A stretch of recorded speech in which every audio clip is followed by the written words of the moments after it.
নমস্কার। ২০০২ সালের voter list আপনি অনলাইনের মাধ্যমে কিভাবে ডাউনলোড করবেন সেই পদ্ধতি আপনাকে দেখিয়ে দেবো। এই ২০০২ সালের ভোটার লিস্টের যে ওয়েবসাইট রয়েছে সেই ওয়েবসাইট কিন্তু চেঞ্জ করা হয়েছে। নতুন ওয়েবসাইট থেকে কিভাবে ডাউনলোড করবেন। পুরনো ওয়েবসাইট থেকে আপনি বেশ কয়েকদিন ধরে চেষ্টা করছেন কিন্তু ডাউনলোড করতে পারছেন না। সেজন্য নির্বাচনী আধিকারিক অর্থাৎ সিইও ওয়েস্ট বেঙ্গলের তরফ থেকে নতুন ওয়েবসাইট লঞ্চ করা হয়েছে। সেই নতুন ওয়েবসাইট থেকে আপনাকে ভোটার লিস্ট ডাউনলোড পদ্ধতি দেখিয়ে দেবো। তাই ভিডিওটি স্কিপ করবেন না, প্রথম থেকে শেষ পর্যন্ত দেখবেন। চ্যানেলে নতুন হয়ে থাকলে চ্যানেলটিকে সাবস্ক্রাইব করে দেবেন পরবর্তী গুরুত্বপূর্ণ আপডেট পাওয়ার জন্য। আপনি নতুন ওয়েবসাইটের ইন্টারফেস দেখতে পাচ্ছেন। এই ওয়েবসাইটে আসার সঙ্গে সঙ্গেই দেখবেন একটি পপ আপ মেসেজ শো হচ্ছে। এই মেসেজটি এখান থেকে আপনি কেটে দেবেন এবং সেই সঙ্গে বলে রাখি এই ওয়েবসাইটটি হলো ceo.westbengal.wb.gov.in। এটাই হলো নতুন ওয়েবসাইট এবং আপনার সুবিধার্থে এই ওয়েবসাইটের লিঙ্ক আমি ডেসক্রিপশন বক্সে প্রোভাইড করে দেবো। সেই লিঙ্কে ক্লিক করে আপনি ডিরেক্টলি এই ওয়েবসাইটে প্রবেশ করতে পারবেন। আপনি এখানে দেখতে পাবেন যে বিভিন্ন রকম অপশান রয়েছে। এখান থেকেই আপনি কিন্তু পুরানো ভোটার লিস্ট ডাউনলোড করে নিতে পারবেন, অর্থাৎ ২০০২-এর ভোটার লিস্ট। এই ২০০২-এর ভোটার লিস্ট আপনার কিন্তু এসআইআর ক্ষেত্রে লাগবে। তাই আপনি এখানে দেখতে পাবেন একটি অপশান রয়েছে লেটেস্ট নিউজ। এখানে দেখবেন লেটেস্ট নিউজ লেখা রয়েছে, তার ডান দিকে দেখতে পাবেন ইলেকটোরাল রোল। দেখবেন একটি message electoral role of SIR 2002, অর্থাৎ ২০০২-এর ভোটার লিস্ট। তাই আপনি এখানে ক্লিক করবেন। ক্লিক করার সঙ্গে সঙ্গেই দেখতে পাবেন আপনার কাছে নতুন একটি পেজ ওপেন হয়ে যাবে। উপরে দেখতে পাবেন ইলেকটোরাল রোল 2002 ভোটার লিস্ট, অর্থাৎ ২০০২ সালের ভোটার লিস্ট। বাম দিকে দেখবেন ডিস্ট্রিক্ট, অর্থাৎ জেলার নাম দেখতে পাবেন। এখান থেকে আপনাকে জেলার নাম সিলেক্ট করে নিতে হবে।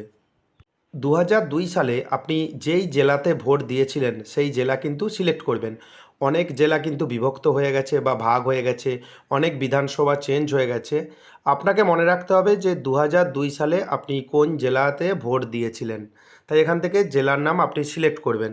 দেখবেন অনেকে বর্তমান জেলা সিলেক্ট করছে, এখন যেখানে বসবাস করছে। সেখানে কিন্তু সমস্যা হচ্ছে যে আপনি ২০০২ সালের ভোটার লিস্ট পাচ্ছেন না। ২০০২ সালের জেলা আপনি কিন্তু সিলেক্ট করবেন, আপনি যেখানে ভোট দিয়েছিলেন। তারপর দেখতে পাবেন এখানে ইলেকটোরাল রোল ২০০২ ভোটার লিস্ট।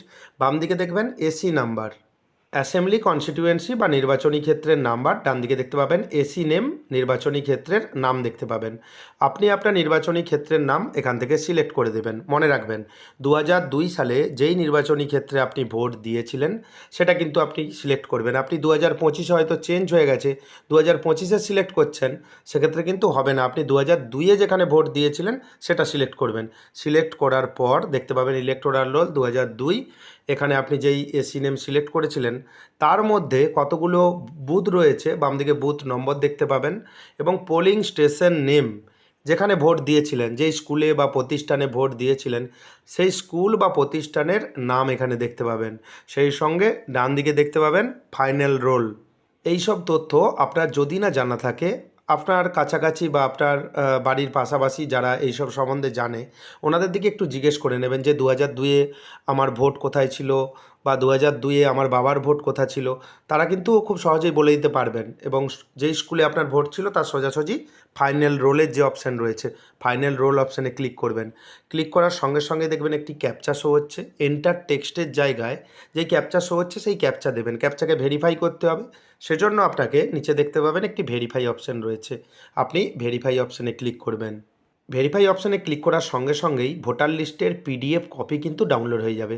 আপনি যেই নির্বাচনী ক্ষেত্র বা যেই বুথের ভোটার লিস্টটি ডাউনলোড করতে চাচ্ছেন সেটা ডাউনলোড হয়ে গেছে। আপনার নাম দেখতে পাবেন, পিতা বা স্বামীর নাম দেখতে পাবেন, বয়স দেখতে পাবেন এবং সচিত্র পরিচয়পত্র নম্বর, আপনার ভোটার আইডি কার্ডের যে নম্বর সেটা কিন্তু দেখতে পাবেন। এবং এই লিস্টে আপনি দেখতে পাবেন যে অনেকের নাম রয়েছে এবং সমস্ত তথ্য রয়েছে, কিন্তু সচিত্র পরিচয়পত্র যে নম্বর সেই নম্বর কিন্তু নেই।